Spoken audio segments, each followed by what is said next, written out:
This morning's scripture reading comes from the Gospel according to Mark, chapter 9, verses 33 through 37, and you're welcome to follow along in your bulletins if you'd like to do so. Then they came to Capernaum, and when Jesus was in the house, he asked them, "What were you arguing about on the way?" But they were silent, for on the way they had argued with one another about who was the greatest. He sat down, called the 12, and said to them, "Whoever wants to be first must be last and servant of all." Then he took a little child and put it among them, and taking it in his arms, he said to them, "Whoever welcomes one such child in my name welcomes me, and whoever welcomes me welcomes not me, but the one who sent me."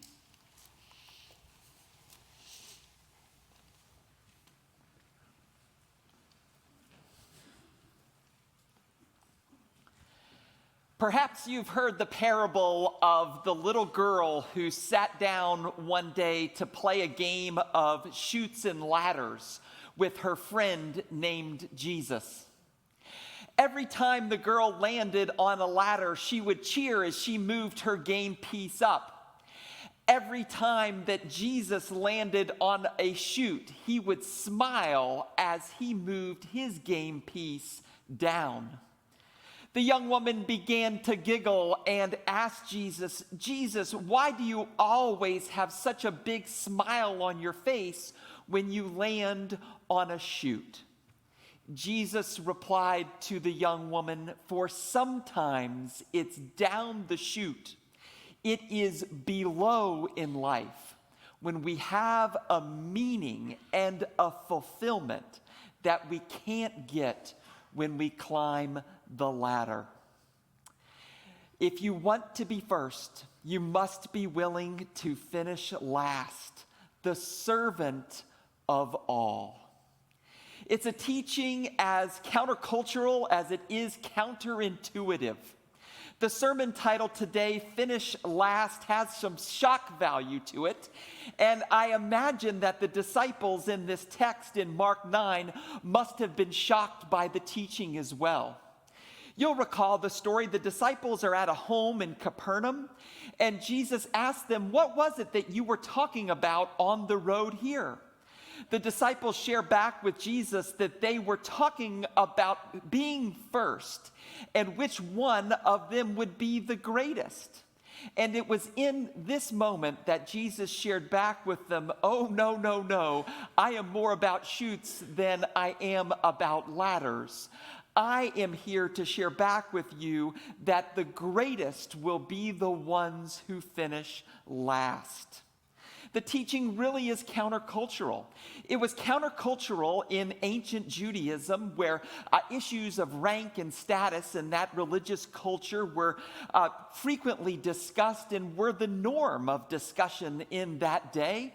And in our culture, in our me first, achieve everything that you can society, this kind of teaching of finish last does not come naturally to any one of us. But I think we would be wrong if we made believe here that Jesus' teaching to the disciples, overheard by all of us, was just to, make us miserable.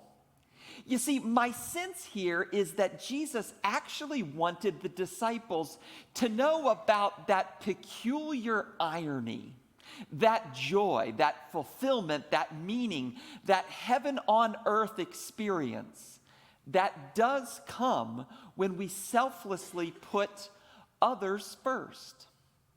In preparation for my message today, I was reading a little bit about children. For one of the examples that Jesus shares back in this text about the disciples finishing last is the story of welcoming a child. And in demonstrating the welcoming of a child, Jesus seems to be sharing back to the disciples, if you are willing to start below and from the outside and finish last, then you will be fulfilled. And I was reading a bit about a story related to a kindergarten class. And in this kindergarten class, there were 21 students, and the teacher of the class had allowed each one of them to assume a role over the course of the week. There was the coveted line leader. There was the energy saver, the child who was supposed to turn off all the lights at the end of the day in the classroom. There was the chair pusher inner. And yes, there was even the caboose. And on this one occasion, there was a child at the end of the line, and the vocation of the caboose was to ensure that all of the children, especially the stragglers, got to where they were going. And the line began to turn a corner, and there was a student who got stung by a bee. And the caboose sprung into action and helped her friend, ran and found the teacher, and was able to get this child to the nurse as she was allergic to bee stings. And in reflecting on that moment toward the end of the week, the child shared back with her mother. She said, "You know, Mom, being the caboose wasn't so bad after all. It actually was a very, very important job." And on Monday of the next week, she was the line leader. She appreciated that. But do you know, she missed it a little bit. Caboosing does not come naturally to any one of us. But it's peculiarly ironic, is it not, that when we are willing to finish last, there is a joy that comes to our life that can be quite extraordinary. My sense in this text is that there is a lot of hope that is being shared by Jesus to the disciples and all of us who may wish in our lives to finish last. There's a word of hope, quite frankly, to the selfless servants in our midst. Most literally speaking, I think here would be parents and grandparents and caregivers who from time, to borrow the language in Pastor Angela's prayer, feel as though they are in the trenches. It's draining putting a child first on many days and on many occasions. And Jesus seems to be sharing here, remember the rewards of it all. There is joy. Or educators in our midst. Just this past week, we were following the story of Collier County teachers meeting to talk about issues related to salary. And I am quite certain when it comes to teachers and educators who are present today or connecting with us online, that there are days in the classroom where you feel as though you're at the bottom of the totem pole, advocating for children and wanting to invest in the lives of children who are the hope for this world. But it is very, very hard. And part of what I hear Jesus sharing in this text is, yes, you may feel on many a day that you are finishing last, but your work truly is rewarding. There's joy to it all. Never forget that. Or perhaps there's some kind of selfless servant in our midst today beyond children, whether it's volunteering or caring for an aging parent or being part of a local nonprofit ministry or board. And there are those moments where you really feel in your selfless service as though you're not getting anywhere or finishing last. And what Jesus says as a word of encouragement in this text, in my opinion, is don't forget about the peculiar joy of it all, the irony. For you may be the line leader, but it won't be quite as fulfilling or quite as meaningful as it is finishing last in this role of selfless service. I mean, it really is peculiarly ironic that when you finish last, you often feel as though you're first. I'm reminded of a wonderful comment, very wise comment made by the great British theologian G.K. Chesterton. He was reflecting at the end of his ministry, and he began to think through his vocation as an author and a minister, and this was his reflection. He said, early on in my career, I used to believe that God's gifts were on shelves, one above the other, and that the taller I grew in Christian character, the easier I could reach those gifts. But in my old age, remarked Chesterton, I am now realizing that God's gifts are on shelves, one below the other, and that it's never a matter of growing taller, but of stooping lower to receive some of God's greatest gifts. If you want to be first, finish last and be the servant of all. I recall last May speaking with a grandmother who was really excited about her grandson graduating from college. Grandma was a PhD herself, had 4 different degrees, and her master's degree was from an Ivy League school. And in her retirement, her daughter asked her to help out a little bit with grandchildren in a more regular way in order for the family to be helped in all of it. And she agreed to do that. And there were many days, she told me, where she just didn't want to do it anymore. Those days where she was wiping away snot on the face. Those days where she was reminding grandson that, yes, you really do have to do your homework. And she said, aren't I just too old for all of this? And she felt really as though she was in the trenches. And she remembers showing up to grandson's graduation ceremony, 18 years old, and he was walking across the stage. And she said, it was so funny. I found myself so emotional in that moment. I had 4 different degrees, but I had never been more blessed than when I watched him receive his. Sometimes if you want to finish first, you have to be last, the servant of all. Or to share another example, I was part of a discussion about the purpose of retirement recently.